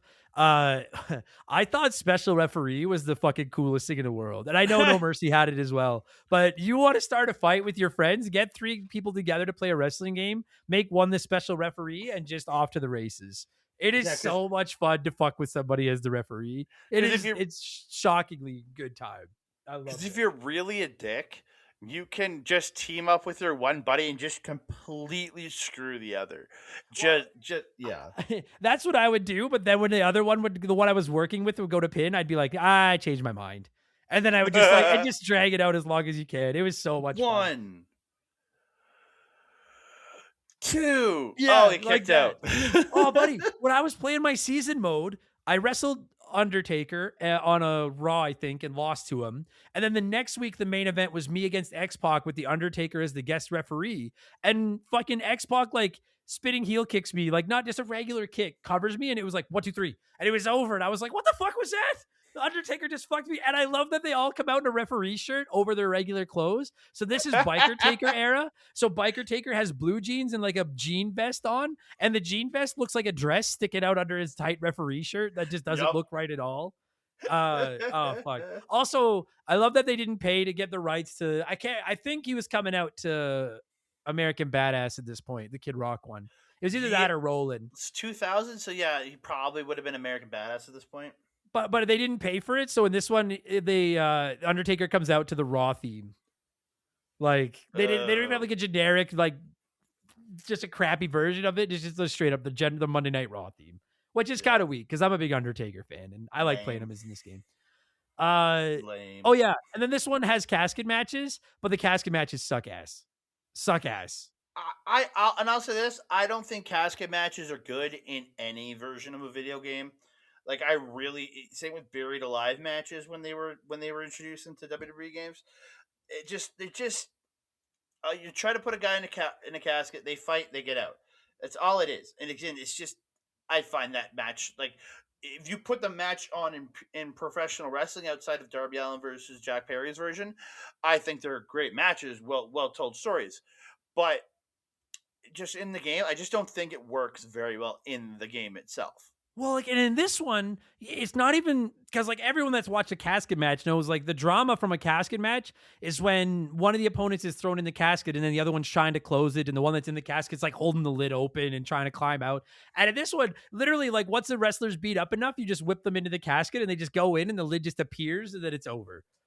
And it was like, what the... It was just like, dude, I lost an I Quit match in this to X-Pac. Fucking X-Pac. He's been up my fucking ass in this game. I lost an I Quit match to him where we fought back into the concourse and I'm having like a fun match. And then he literally just kicks me, knocks me down, and then puts the mic in my face. And I was on stream and I was like, there's no way Kurt Angle quits to one kick. And then all of a sudden I just quit. And there's no like mini game to get out of it or anything. It's just hoping you still have enough health to survive. I love the concept of the I Quit match, but the randomization is just crap. Yeah, again, the concepts for some of these matches are incredible. but their execution again, and I quit match again, even in later games, not really well done in my opinion. Again, some of these stipulations, while incredibly great, fun ways to play, it's the ending part that just it's like or at least with the ladder, you're up on the ladder and somebody can push you off the ladder. That's exciting. And the tables, like going through a table, that's exciting. Like the cell, but just how exciting is it? Oh, I think I beat him up enough. Let's put a microphone in his face so I automatically get a win. That's it's just lame. It's lame. It's lame. You know what it reminds me of? I remember playing Revenge. My buddy Mike in junior high and in high school, and I would play Revenge against each other all the time. And I remember we had a match in Revenge where I was playing as Scott Hall, and I did a double axe, like just an axe handle off the top rope, and I pinned him to win. And he was because it had been a war for so long, and we both just wanted to win, and I did it. And he was so mad, and he ranted about what a shit finish that was, and I was probably like 12 or like it didn't really like I was only 13. Maybe it didn't click with me that was like a lame finish. And then I was like, fuck, you're right. And now lame finishes irritate me. And the computer's brutal for that. You with like a stupid basic clothesline and then try to beat you. And if they get you, they get you because there's no health meter in this game. There's no way to know how beat up and how close to being beaten you are in this one, which is good and bad at the same time, I guess. You just hope. That's all it is. You just hope. That's it. Yeah, you just mash buttons and fucking hope. So... and hope they stay down. When you hit your finisher, you hope they stay down long enough to the fucking pin. God damn it. You hit a fucking last ride power bomb and they're up before you're done celebrating. You're like, what the fuck? You know, selling pieces of shit. Yeah, I'm good. I think I've hit on every. Is there anything we've forgotten? Or are you good? It's a fun game. I like it. It's fun. It's sloppy. Sloppy's not the word. It's slippery. It feels like a slippery game. Yeah, like really, just some of the. I just want to talk about some of the guys they had in this game, like just like getting to play as like Crash Holly and some of the like. I loved Crash Holly. Like S.A. Rios was in this game. Like, who remembers S.A. Rios? Yeah, I only remember him as the Lita debuted with him. Like that's all I remember of him is Lita. Just like I love looking at these rosters and just seeing like the people of the time, like the old school Viscera and like we've talked about him, like the original version of Test. Yeah, it's got a good roster. Like I'm flipping through it right now, looking at it. It's pretty close to No Mercies. I know Big Show's missing from it, but I think it's when they were punishing Big Show and telling him to go and eat a salad, so he got knocked out of the game. But the roster's pretty good. It's pretty deep. So I need to so my co-host over at doing my show Pasta specifically mentioned to me about this in this game and said this is the only one that has the entirety of the Mean Street Posse in it. Oh, yeah. I guess that's probably true. Yeah. Who wants to play as the Mean Street Posse? I don't know, but Adam brought it up to me, and I went. I'm like, I didn't even know that. So like, this is a game came out like when he was like 3 or 4. And I'm like, how do you know this? Like, yeah, the Mean Street Posse. And the screwed up part about the Mean Street Posse is they were unlockable characters. Yeah, they weren't even like preloads. You had to unlock them. Who's worrying about unlocking the Mean Street Posse? Well, and it's funny because there's some great, like I was playing my season mode and I unlocked Austin, I unlocked Shawn Michaels, I think I unlocked Billy Gunn. Like there's some great unlockables, and then it's the fucking Mean Street Posse. I love that it's cool unlockables, but why is Stone Cold Steve Austin an unlockable? I agree. I agree. Yeah. That seemed odd to me. Like when I first fired it back up to start playing it, I was like, how the fuck is Austin not in this game? And then, you unlock him very quickly in the season mode. So I guess it's not like the end of the world, but I do agree. That seemed like a very, like just the biggest name in the company. Like not a big deal. Like why not make The Rock fucking hidden too? Like why the fuck not? So, yeah. Yeah. And again, you can, and I know this, you can build the Big Show because he was programmed into the game, but they took him out for some weird reason because there's a contract situation. You can build Ken Shamrock, you can build Jeff Jarrett, you can build Earl Hebner, you can build Goldust, and you can build the Hoe. The Hoe. Just fuck. The Hoe. Yeah, but like, because Goodfather's in this one. Fucking Goodfather. What a terrible gimmick. Yeah, I just turned it on right now just to like look at the roster, and it's good. It's fine. All the big guns are there. Like, it's kind of sad. It's actually really sad going back and playing these old games now and seeing how many of them are gone. Not to end this episode on a somber note, but I think any wrestling fan knows it sucks as part of wrestling. Yep. Yeah, dude, I was playing a fucking, I in my season mode, there was a match and it was Kane versus Chris Benoit. And, we had a laugh on stream over that one because we were like, oh, that's a hell match. Literally, kind of. That's odd. Anyways. A match currently happening in hell. Yeah, what else is it? We have nothing else to say about Chris Benoit. So he's in this game. You can play as him if you want to. He's in this game. So yeah, go right ahead. If you wanna play as him, you go right ahead. I have no opinion either way. All right, I think I'm ready to score. This is fun. I love talking wrestling games. I want to cover as many of them as I can. Someone asked me, am I ever planning to do like the SmackDown versus Raw games? 100%. I really wanted to cover. I think we've basically done most of the 64 PS1 ones now that I wanted to do outside of ECW. So I'll probably get into the SmackDown versus Raws or like the PS2 SmackDown soon. I don't know if I'll ever get to Raw on the Xbox because I don't know if that game needs to be mentioned. It's pretty bad.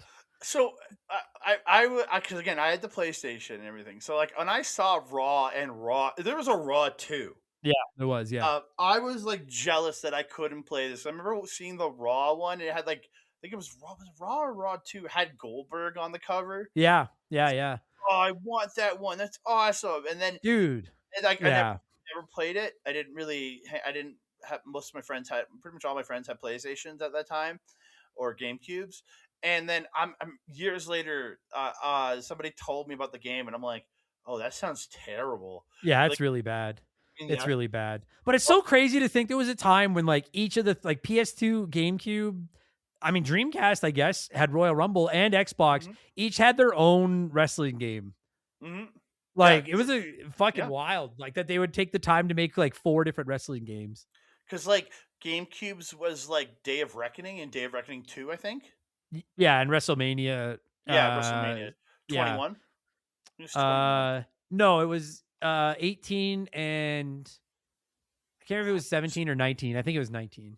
Oh, 19. But the PS2 was where the PS2 was where wrestling games really flourished. Like the GameCube ones are fine. The Xbox ones are terrible. But the PS2 obviously had the SmackDown games, which eventually became Here Comes the Pain, The Legend, and then so on and so forth. So anyways, very long-winded answer. Yes, at some point, I promise I'm gonna review some of those at some point. So I still remember the year after ECW came in, there was SmackDown versus Raw featuring ECW. Yeah. They would put like ECW was just like a fucking, when you buy like a bottle of shampoo and they're like, here's a free sample of conditioner like glued to the side. That was ECW attached to those fucking Raw versus SmackDown. I laugh so hard when you see that it's like featuring ECW. It's just like that's so stupid. The less said of WWECW, the better. Yeah. So anyway, how the fuck are we gonna score this thing? I'm not sure. You know what? I was gonna say, how about out of 316 in tribute to our in tribute of our first unlockable character. So the floor is yours. Out of 316, what would you give SmackDown to? I want to give it 619, but it can't because that's over. I see what you did there.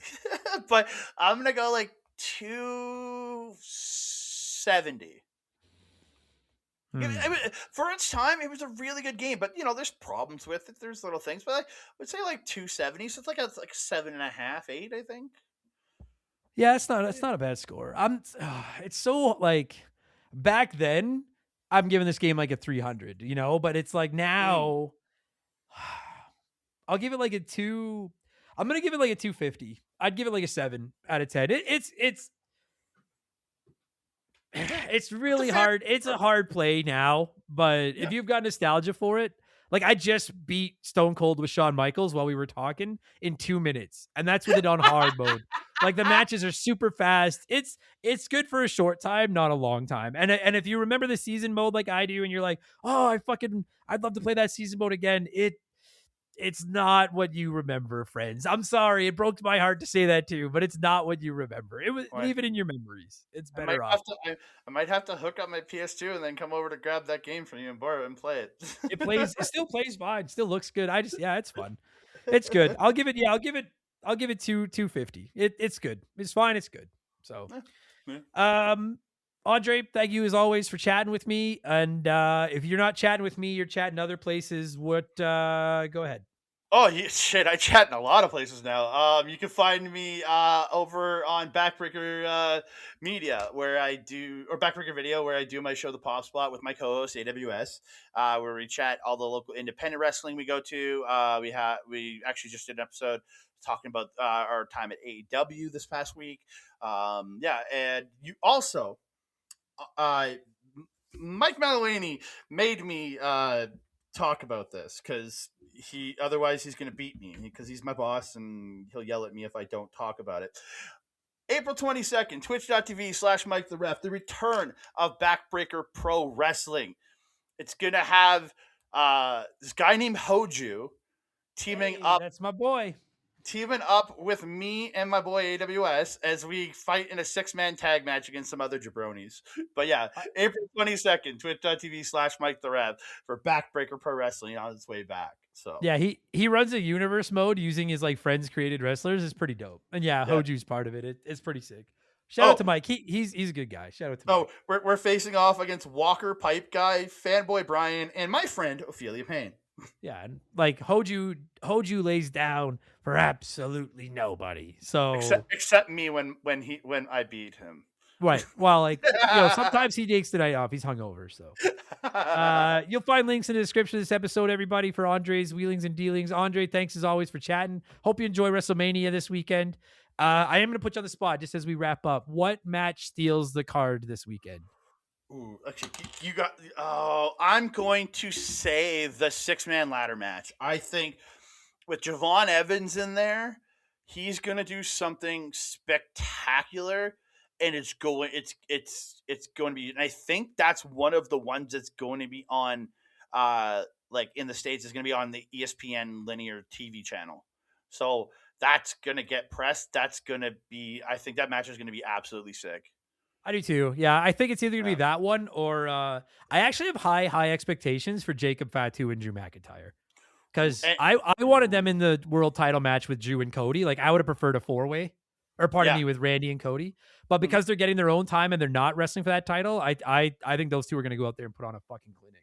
I hope so anyways. And they're going to be on the linear channel too. That's been announced that they're going to be on ESPN's main TV channel for the first hour of one of the nights of Mania. Yeah, Drew's too good to not have a good match there. Like he's gonna rip it up. They're gonna tear it up. They're gonna tear it up. But anyway, that's WrestleMania. That's this weekend. If you're listening to this, I hope you enjoy it in 3 days. Andre, thanks for chatting, and we will do it again soon. Heck yes.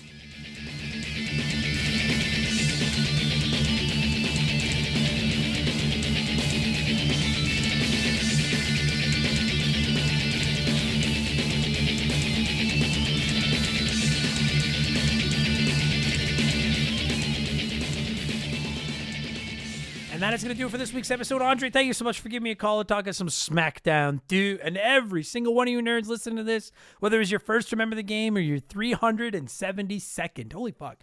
Thank you for the support. Thank you for listening. I know there's a lot of retro gaming shows out there, and you flowed with us, and we appreciate that. Leave us a good review if you didn't hate it, would you? It balances out against all the negative reviews. It makes me feel good, and it's your good deed for the day. You don't even have to help anyone cross the street. You don't have to donate any money to charity when you go to the grocery store, and they ask you to round up for the kids or anything. You don't have to do anything else for society today if you just leave us a good review. And if you become a Patreon, you don't have to do anything good for the society for the next month. You just go over to patreon.com/remember the game. Our subscription started $3 a month. You get all of our shows over there. They're ad-free, blah, blah, blah, blah. You guys have heard the rigmarole 300 times. You know how it works by now. Patreon.com/remember the game. I don't think I have much else to plug. I haven't been on Twitch in a couple of weeks, and I apologize for that. It's just been busy around here. I've got a lot going on. I'm actually going to be taking away a few days off at the end of the month to deal with some stuff. But I am going to try to get on Twitch. I don't know when, but just go over there, twitch.tv/member the game. Look for Member the Game, not Remember. Member the Game over on Twitch. I'll be on there whenever I can. I have a podcast. You know about that. Go Habs Go in the playoffs. I think that's it. I'm going to thank some patrons and call this an episode. Thank you so much for listening, everybody. Hope you enjoyed it. Hope you enjoyed WrestleMania. I will review it on The Rambling Idiot next week and let you know what I thought. WrestleMania, that is. But in the meantime and in between time, thank you for listening. Talk to you on the next one. Cheers. So long. Goodbye. Remember, the game is brought to you by, what am I supposed to say here? It's brought to you by or sponsored by? I guess I'll say brought to you. Brought to you by our Patriots. God, I suck at my job. I simply couldn't puke up all the content I churn out of a week without all of your support. The following people are at the senior executive vice president level or higher on the old Patreon box, and as such, I'm contractually obligated to say all their names as quick as I can. So, in reverse alphabetical order based on your email addresses. A huge thank you to Remember the Game Hall of Famer, Slick Motherfucking Rick, Zach, boy, if I fuck up the first name. Whoa. Here we go. Zach Shepard, Queer. I'm not going to fix any of them. If I fuck any other names up, then they're just going to have to stay fucked up for the whole shout-outs. That's just the way it's going to be. Zach Shepard, Queer Al Yankerdick, Zane Donovan, The Okayest of Muffins, Mizuru, Mopey36, Carl Notgarl, Kia Pup, Darth Skywalter, Earl, Self High Five, Wolfgang Darren, Dean Donian, Works For Me, Derek Karen, Rush's Dog Walker, Lord Longron Von Hugendom II, Wolf Magic 21, Penguin Milk, Because 19, I Am the Very Model of a Modern Major General, Conebread, Mr. Jabroni, Travis Sanders, Quiet Place Queen, Fuzzy 99, Beers of War, Doogie, Timothy Sabrinsky, Botfucker, Thomas Smith, Tadpole, Tim Maverick, Mike Maloney, T-Bear 87, Scary Terry, Captain Black Silver, Ted Explosion, Spooky Dookie, Newman, Squint, Sour Goatface, Scotty J, Jimothy, Shoeboxers, DBXJ, Shane's World, Super Cyan, Safari Off, Timmy the Exuberant Turtle, Erotic Onion Ring, Steve Dalk, Captain Asbury Juice, Scott Brooks, playing the Hoagie Man, Flinny 123, Storm Beagle, Sam Carpenter, Squeak Nuts, Ryan 4664, Dazer Wraith, Madam Nutsitch, Why the Surgeon Who Isn't a Surgeon Row, Rob Lindsay, Monster SD Boner, Northern, Brian Richmond, Titan 420, Handsome Major Angus McZongo Esquire, Big Daddy Randall, Siegfried, Horror Wars Podcast, Randy Barrage, Hits Meals, Lotus, Cannon Fodder Games, Ryan Perry, Lord Palmerstein, Frosty Bear, Wilco, Donnie the Dude, Walter, Just James, Musty Beetle, Nick Creature, Maya, Junk, Ishmael, Redline Arrow Drones, JSK Fusick, Morgan, Bitch Ass Brian, McCracken, Beef Dingleberry, Ocarina of Tim Rocks, Just Car Pranks, Lord Salazar, Savage Boosh, Better Mousetrap Guitars, Mr. Scorpion, Proud Slurm Addict, Alex McIntyre, Angry Ticks, Mikey Haig, Leroy Westrich, The $100 Kid Ted Michaels, Lucas Shaman, Mark Sneed, Smith, Gabe, Aaron Lawson, Game Boy Gannon, Landon Turquoise, Caveman Lance, Postman, Ryan Kinchin, Marcus Mendoza, Kevin Monroe, My Left Nut, J.R. Bob Dobbs, Jort King Keeg, Sleeper Hit, Filling My Mouth with Farts, Jixie425, Too Much Karma, No One Cares, Steaming Wooly, Stud Still Smash, Hello Mr. Thompson, Jeff Bergeron, Zombie Exy, King Tiki Tiki, Jordan, Chugger22, Jonathan Breyer, Oroku Saki's Gardner, Johnny from Virginia, Beaver Boy, Jeff Leopard, Jay Callahan, Lugnut, The Big Deal, J Nasty 15, George Swan, A Fridge Too Far,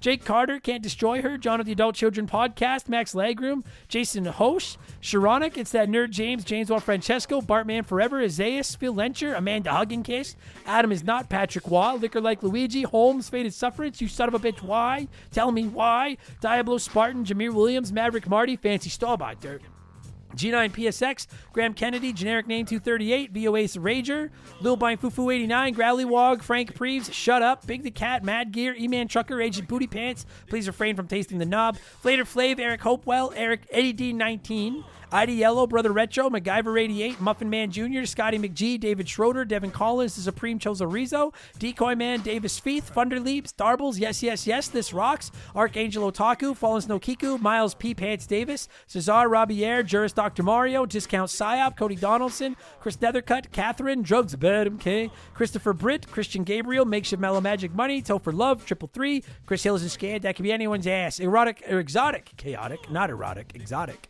Chris Fleury, Nobody Gives a Fuck About Lord of the Rings. Don't get them started. That's not me. That's a username. Leave me alone.